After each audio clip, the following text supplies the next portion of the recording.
Assalamualaikum warahmatullahi wabarakatuh. Perkenalkan, saya Fatimah, bidan Fatimah, salah satu bidan praktisi yang ada di Sunbaby.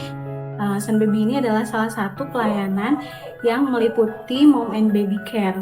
Nah, uh, kita ceritain dulu sedikit profil tentang saya ya. Saya lulusan D3 Kebidanan dari Akbid Tridharma Husada. Kemudian dilanjut S1 Kebidanan di Universitas Nasional Jakarta. Nah, setelah lulus saya bekerja di salah satu bidan praktik di Bandung. Kurang lebih sekitar 2 tahun. Kemudian setelah itu saya menjalankan bisnis yang di bidang kesehatan juga, yaitu mom and baby care sampai saat ini gitu. Itu sedikit profil kita ya. Sejak kapan Teteh mulai menjalankan layanan mom and baby care ini, dan kira-kira apa nih yang menjadi inspirasi Teteh dalam merintisnya? Oke. Kita bangun bisnis ini pada awal tahun Januari 2022 pada saat akhir-akhir dari COVID. Kita melakukan buka mom and baby care ini itu karena terinspirasi pada saat ada salah satu keluarga kita yang memang mempunyai anak kecil, kebetulan dia sakit rewel, terus saya sendiri coba aplikasikan, ternyata cocok gitu. Setelah itu dari mulut ke mulut, mungkin itu yang menjadi awal kita terbentuk. Nah, apa saja nih faktor yang Teteh pertimbangkan saat menentukan jenis layanan yang ditawarkan di sini? Oke, faktornya itu yang pertama mungkin dari keluhan pasien. Karena setiap pasien itu kita akan chat WA dulu, terus dia akan ngasih tahu keluhannya apa, barulah terbentuk pelayanan-pelayanan yang Teteh berikan. Satu itu, yang kedua mungkin resikonya lebih rendah dibanding kita langsung melakukan persalinan, karena pada saat ini Teteh itu belum meski kita sudah pernah praktik di bidan, tapi untuk membuka sendiri kayaknya butuh kekuatan gitu ya untuk mempertimbangkan dua nyawa itu. Jadi Teteh mungkin masih di bidang pelayanan ini. Oke, pertanyaan selanjutnya, tantangan terbesar apa nih Teh yang pernah Teteh alami selama menjalankan praktik ini? Dan bagaimana kira-kira cara Teteh mengatasinya? Oke, tantangan terbesar karena Sunbaby ini baru adanya home care, maka satu, cuaca.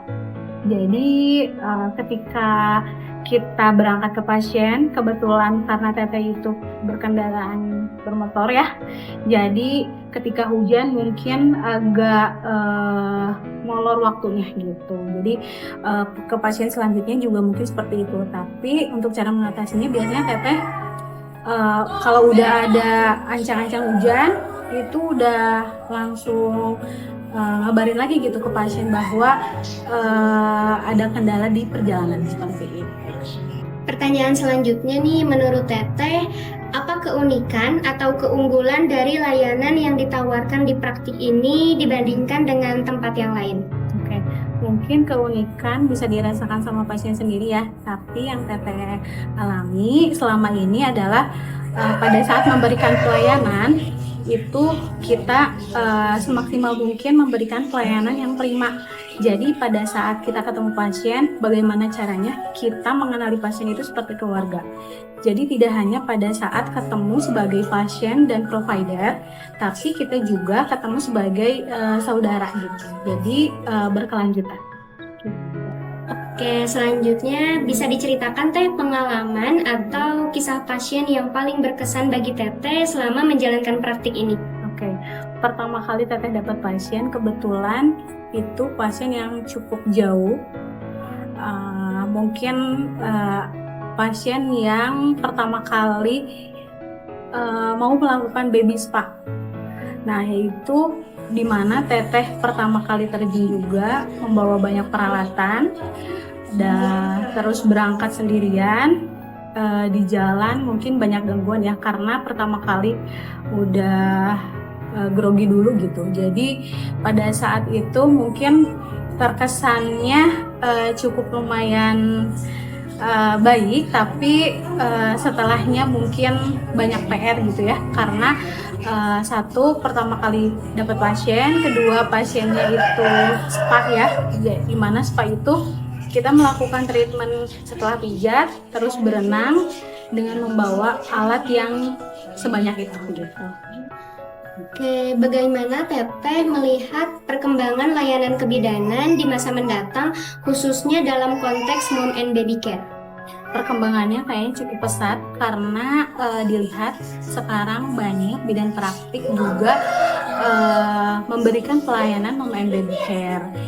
Namun selain itu akan ada banyak juga yang ditonjolkan pada bidan-bidan praktek, apakah itu pelayanan di mom and baby care-nya atau mungkin di pelayanan yang lain. Oke, Teh, ini pertanyaan yang terakhir juga sebagai closing. Apa pesan atau saran yang ingin Teteh sampaikan kepada para bidan muda yang ingin memulai praktik yang serupa? Oke. Untuk para bidan muda, teman-teman sejawat ya, yang ingin membuka peluang usaha di bidang ini, yang pertama adalah coba. Karena kita tidak tahu kalau misalnya kita belum pernah nyoba gitu ya. Terus yang kedua, berikan setiap pelayanan itu prima itu bagaimana cara kita mendapatkan pelayanan yang positif kepada pasien dengan memberikan arahan, kemudian observasi dan sebagainya itu dengan hal yang sangat teliti gitu. Jadi bukan hanya memberikan pelayanan praktiknya aja, tapi selain itu berikan juga ilmunya yang apa yang kita punya gitu. Nah, mungkin kesannya semangat buat teman-teman ya yang ingin membuka usaha di bidang ini, apapun rintangannya tetap coba, karena tidak ada tidak ada hasil ya yang baik kalau misalnya prosesnya kita cuma itu aja gitu ya. Mungkin sekian dari Teteh yang bisa disampaikan, semoga bisa bermanfaat, bisa diaplikasikan juga sama teman-teman yang ingin membuka usaha. Semangat dan mencoba. Oke, terima kasih. Assalamualaikum warahmatullahi wabarakatuh.